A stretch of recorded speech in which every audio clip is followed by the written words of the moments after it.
Welcome back to Boz Empire Media. Today, I am excited to share the highlights from the Ishikwe Day Annual Festival, a magnificent celebration held in the Ishikwe community, one of the 12 villages in the Achi clan, Ishi-Inago, Ishi-Inuno, located in Oji River local government area, Enugu State, Eastern Nigeria.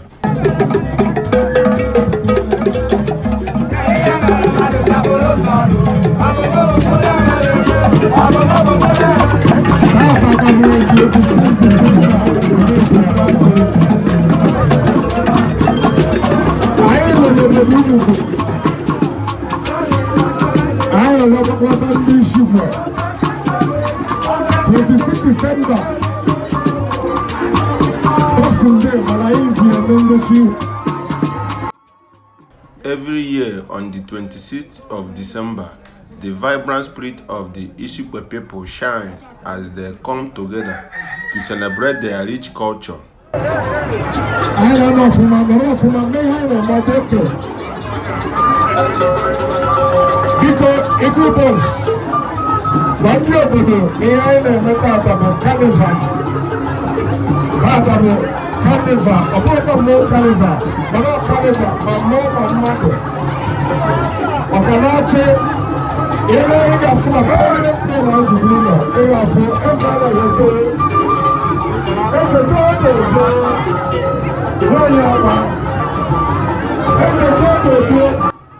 And this year was no expectation. The community was abuzed with enthusiastic attendees, including visitors from neighboring towns such as Ini, Owu, Oka, and some part of Anambra State, Udi, Ubuoba, and beyond.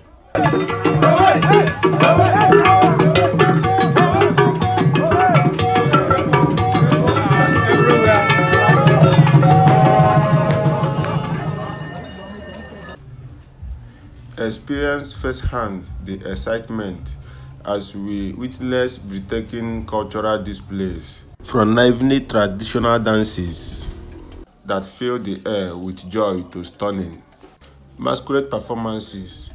Among the famous masquerades were the Ayomba, Nwu Ajago, Agaba Isiana, and the elegant Ugeze masquerade. Each performance was a vibrant expression of our heritage and traditions, wrapping the audience in a kaleidoscope of color and rhyme.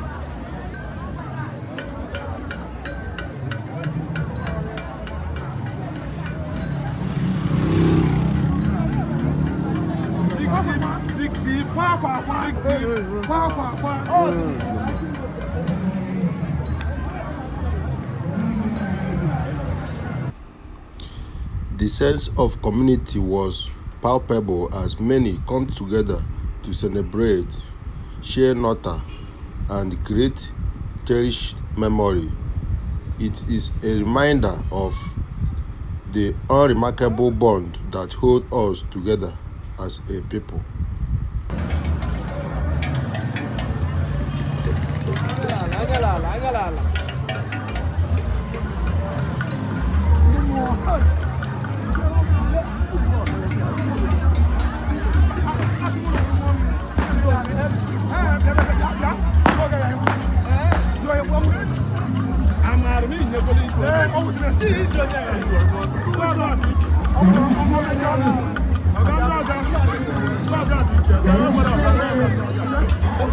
Thank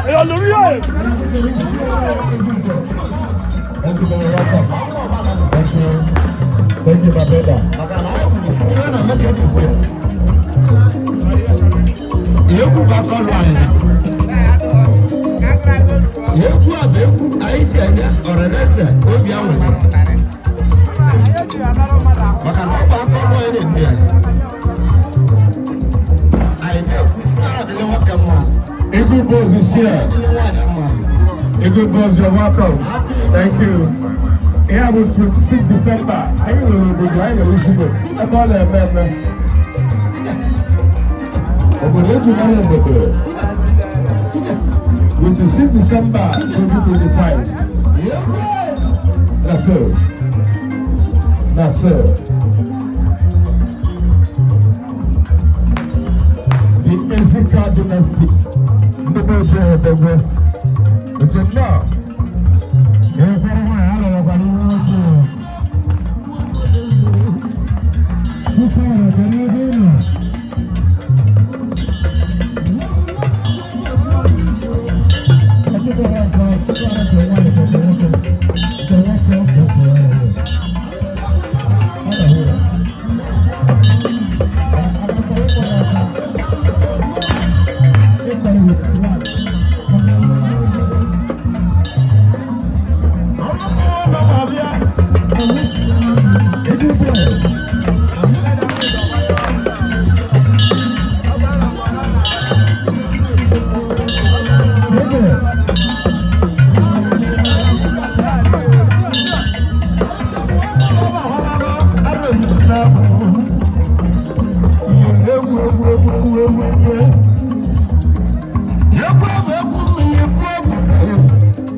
Eagle Boss, Salute Kene Audition Interior is here, live and direct. Listen, we had a man. 001 in this Super Lagos branch. Watching from now, Eagle Boss Sobia. They actually deal with it. Content creators everywhere now. Eagle Boss Darren. That's on the 26th December 2025. In what you're feeling behind the method organized, courtesy of Ishiko Festivity Committee in collaboration with Ishiko Gandama Masquerade Committee. And I feel you know, Makadama.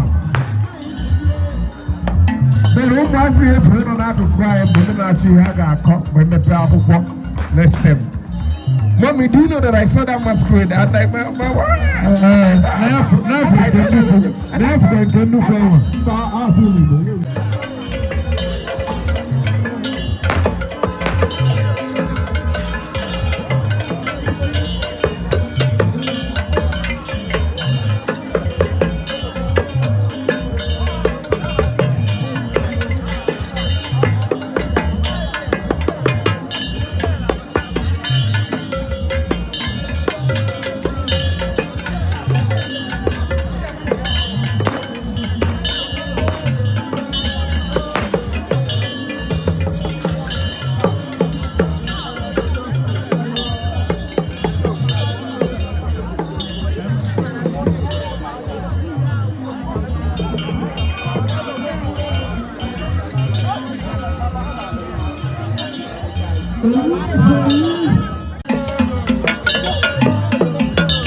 Here you do iPhone, but I'm going to use iPad.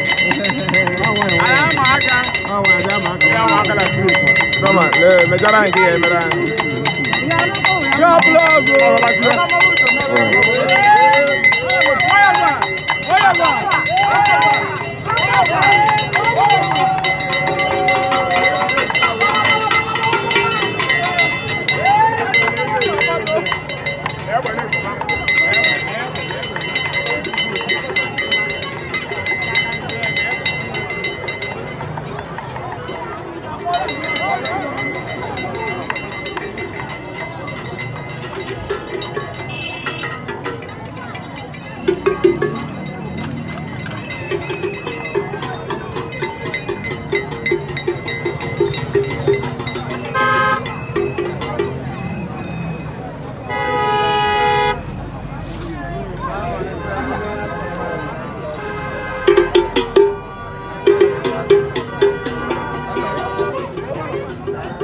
The global master, Jim Balasa.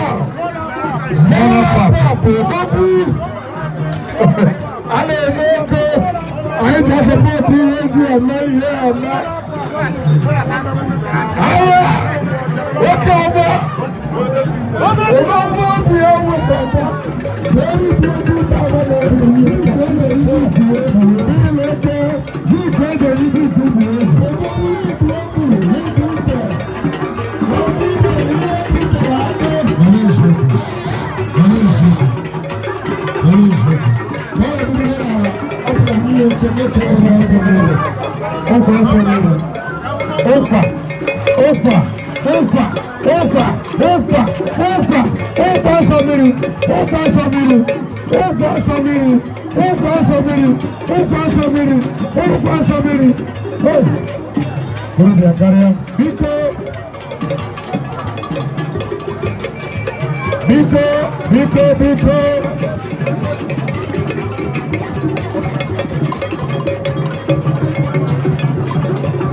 chairman of the government area, Honorable Chinedu Kano Yamba.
Aí o músico eu vi ativo não de sua ideia olha não câmera lá olha lá olha lá aí eu digo isso bate aí o músico eu lá vai na tamo lá vai magari to tamo ka bada bada to vai Aku tak jam muka, aku semua cahaya bila aku tahu. Aku tak kan, aku kaya mana, teko. Aku main dah, kaya lah. Yes,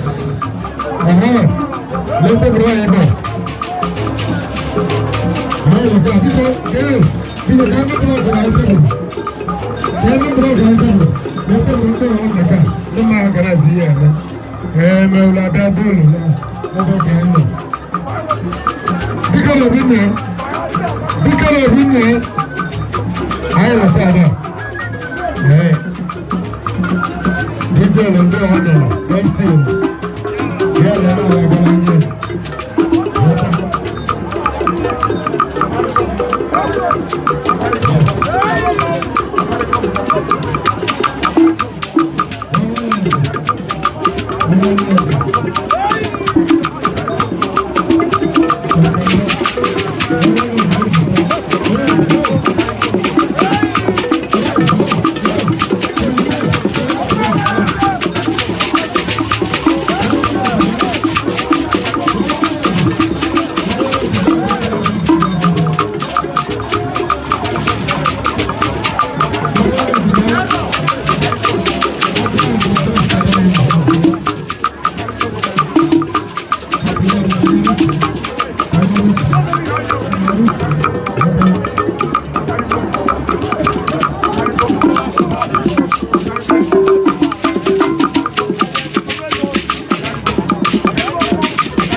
Voilà, quoi.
26 December is the name of that.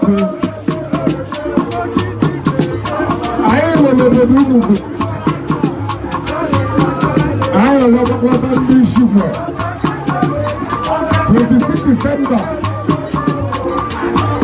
Boxing Day, Malaiki and Membership. Ela, Monica Remabo.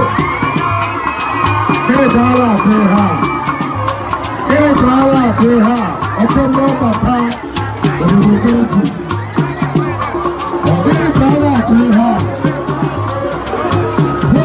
December 2025.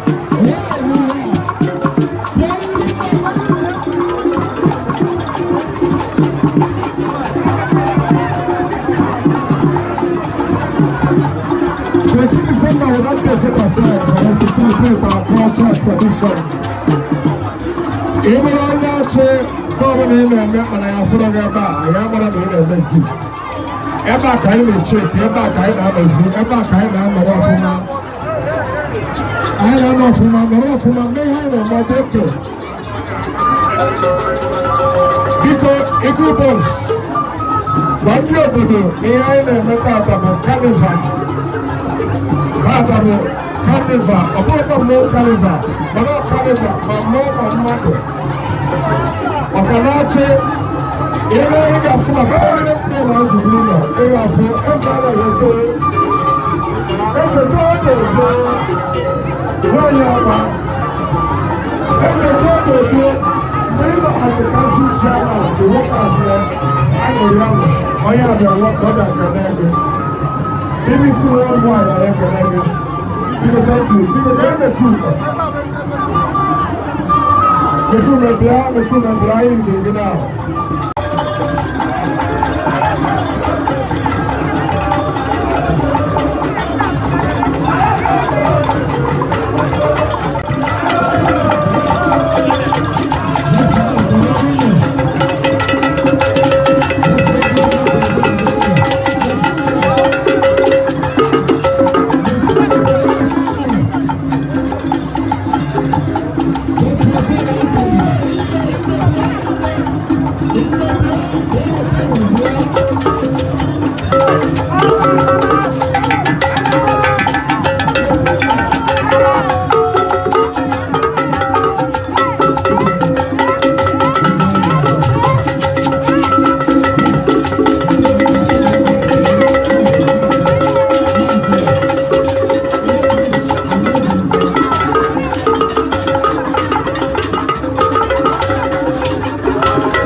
I hope you enjoyed this visual feast of Ishikwede Annual Festival. Be sure to leave your comments below. I want to hear what you like the most and any ideas you have for our future video. Would you like to see more festival highlights, cultural insights, or perhaps local cruising features? Your feedback is invaluable to me. Thank you for tuning into Boz Empire Media. Don't forget to like, share, and subscribe for more amazing content celebrating our vibrant heritage. Thank you so much. See you in my next video.